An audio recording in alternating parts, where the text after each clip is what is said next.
tuned.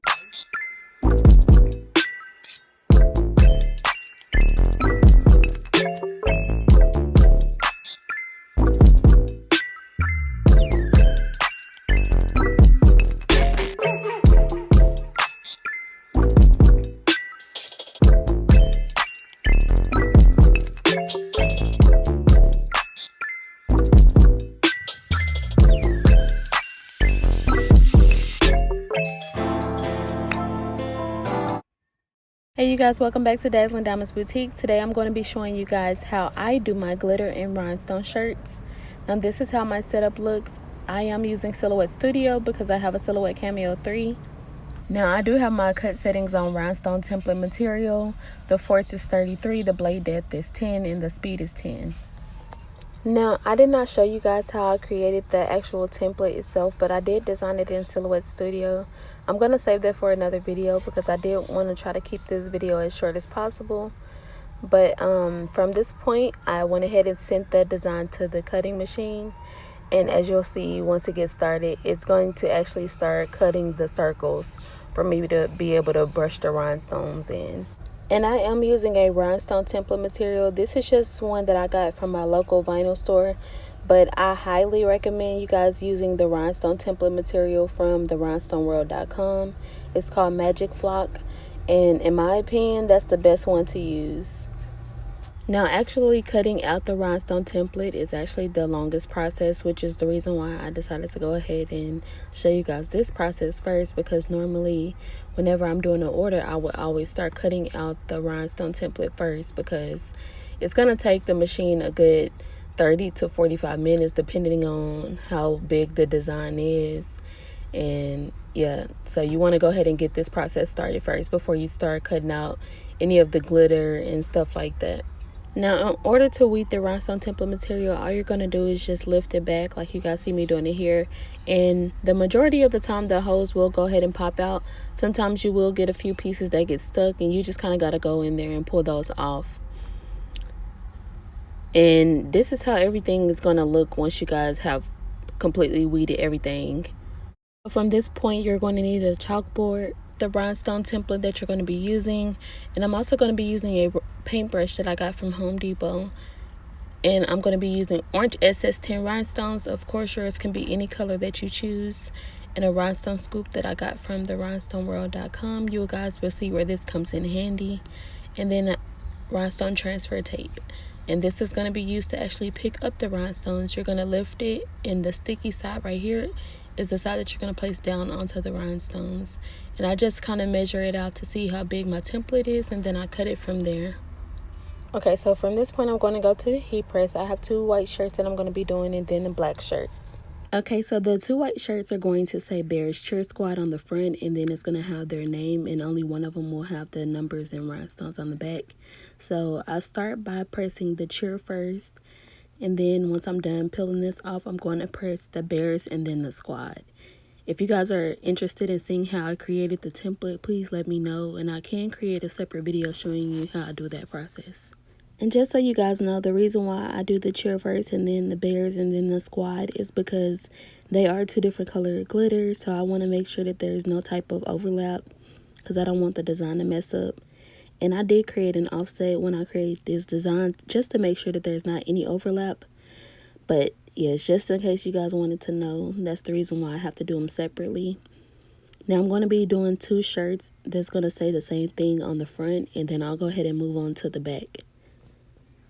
Okay, so now I have the front of 1 shirt done. I'm going to do the other one, and I'm not going to show that one. But here's the back, and it just says her name, Delilah.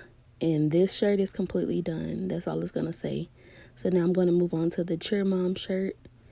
I've already pressed the cheer. Now I'm going to go ahead and press the Bears and the mom, the same process as I did the other one. And this one, she didn't want anything on the back. So after I'm done pulling this off, this shirt is completely done as well. So that's 2 shirts down and 1 more to go. So if I had to choose, I would definitely say that I like the black shirt better. I just feel like the colors pop a lot more, but I think both of them are really cute. This is how this one came out. So let's move on to the rhinestone portion. So now we have our template that we have already created earlier, and then you're just going to pour the rhinestones out. I pretty much just go ahead and empty the whole bottle because whatever I don't use, I can always put it back later. And I did intentionally save this portion for last because for me, I feel like the rhinestone portion is kind of like the most tedious part because you really have to take your time and make sure you're brushing all of the stones into the holes. And this is why I was saying earlier that I feel like the Magic Flock is a lot better than this rhinestone template material, because when you use the Magic Flock, like the rhinestones kind of just push themselves over into the right spot. And so, you know, if one of them is upside down, all you have to do is pretty much brush more stones over it and it'll go ahead and, you know, push it out and put one in there the right way.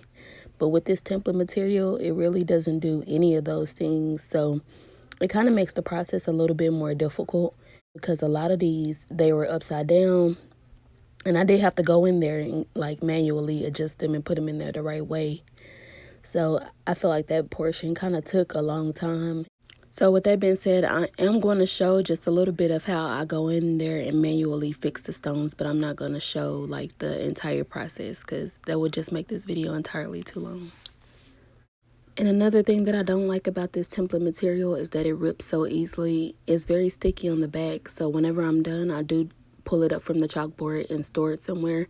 But this one, it just rips so easily, so you really have to take your time pulling it off the chalkboard. So I do think I should do a video showing like the disadvantages and the advantages of using Magic Flock versus this rhinestone template material. If that's something you guys would be interested in seeing, just let me know and I can make a video showing that as well. And just in case you guys were wondering, I did use over 7,000 stones just for both of these numbers. So originally she wanted the number on both of the shirts and then she just changed it to one of them. So I ended up just doing one, but I'm kind of glad I did because like this one just used so many stones. I was just like, oh my goodness, it's going to take me forever to do both of these shirts like that. So I'm kind of glad she only changed it to one. So now I'm just showing you guys how I go in and manually put stones in spots that probably didn't get a stone. And then the ones that are kind of turned upside down, I go in and I turn them right side up. And all of this has to be done before you put the transfer tape on top. So I'm going to go ahead and finish doing this and then we'll start adding the transfer tape to the top. Okay, so I'm finally done with that part, and this is how everything looks once you have all the stones turned the right way. This is seriously a lot of stones, you guys, so if you do try to do something like this, let me know how many stones you end up using. So now I'm just going to be adding this transfer tape to the top. So you do have to place the transfer tape down quickly and carefully because it's so easy to mess up a stone or make it move out of place when you're putting this on top. So I pretty much just hurry up and put it down, and then I use my paintbrush to kind of brush it and make sure all the stones are sticking to the adhesive. Now if you do see a stone that has kind of moved out of position, you can easily go in and move it back into the right spot because it's still, you know, on the backing, so you can kind of figure out where it was supposed to go. And you guys will see me do that a little later. So once you're done brushing all of the stones onto the adhesive, now you're going to remove the transfer from the backing, and all of your stones should stick to the adhesive. If it doesn't, you can kind of just press the sticky part back down, and it should go ahead and pick up those stones that didn't get picked up the first time. Now I did see as I was picking it up that there was a stone missing from a certain spot. So I'm just going to lift it up and grab one of my excess stones that I have over here and put it in the hole that was missing one. And then I'm going to lay my transfer tape back down, brush it a little bit more, and then I'm going to go ahead and try to lift it again. Now you do want to pull it up as slowly as possible because some of the stones will try to move and, you know, go to a different spot. So you have to do this very carefully. And with this design being so big, I have to be extra careful because there's so many stones and one of them could mess up and, you know, go upside down or anything. So pretty much just take your time with this part. So once I'm done picking the design up from the template, I'm going to place it back on the backing that I originally cut it from. And this is just to make sure that the stone is placed somewhere until I'm ready to use it. But I also use this time to kind of brush it down and fix any stones that probably moved out of place or, you know, got turned the wrong way. Because it's so easy to see it from this point. And after I'm done brushing everything, I'm going to go ahead and press the last name to the shirt first. And then I'm going to do the rhinestones after that. And because the name is going to be in glitter, I do have to keep changing my heat settings. So I do press glitter at 320 degrees for 15 seconds.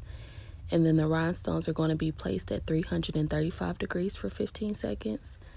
So that's just something to remember when you're pressing glitter and rhinestones at the same time. Okay, you guys, so at this point we have just created our rhinestone template, and some people do purchase templates just like this. They don't even want them to be pressed, you know, just so they don't have to do all the work of actually creating it. But you just lift it and put it on whatever surface you're going to be using, and it's done. So I went ahead and pressed the name Aviana on the back, and now I'm going to be pressing the number for 335 degrees for 15 seconds. So after I pull off the transfer tape, this is actually the easiest time to fix anything that probably have moved or any stones that got turned upside down. As I see, when I pulled the transfer tape off, some of the stones did stick to the transfer tape. So I'm missing a spot right here and right here. And I think there's another one over here. So I'm going to show you guys how I'm going to fix that. Now I just pretty much grab a loose stone and I place it where I feel like it needs to be. And I kind of just move it with my finger. You can also use like a tool or something, but it's real easy to move with your finger. So I'm just going to place the stones in the spaces that I feel like, you know, missed it. And then I'm going to press it again, and that should go ahead and fix everything. And this is also the time that you can fix any of those stones that you feel like maybe look crooked. Because of the adhesive is still kind of wet, you can kind of move the stones a little bit. So this is also the time to do that if you have any issues with those as well. But I'm glad that this actually happened on video. That way I can show you guys how I fix mistakes. Because, you know, everything doesn't always come out perfect, but, you know, it can always be fixed. So I'm going to press the back one final time, and now I'm all done. Now you guys can see everything that we have created today. Here's the Bears Cheer Mom shirt, and then the Bears Cheer Squad shirts. I think everything came out really good. I'm really happy with this. And I think the customer is going to be excited as well. Here's the back of one of the shirts, and it says Delilah. And then Aviana is on the back of the other shirt with the rhinestone number 15. If you guys stuck around to the end of this video, I just want to say thank you so much. I really appreciate it. And if you enjoy seeing content like this and you found it useful, please like and subscribe to the channel and hit that post notification bell so you can be notified every time I upload a new tutorial. Thank you guys so much again, and I'll see you in the next one.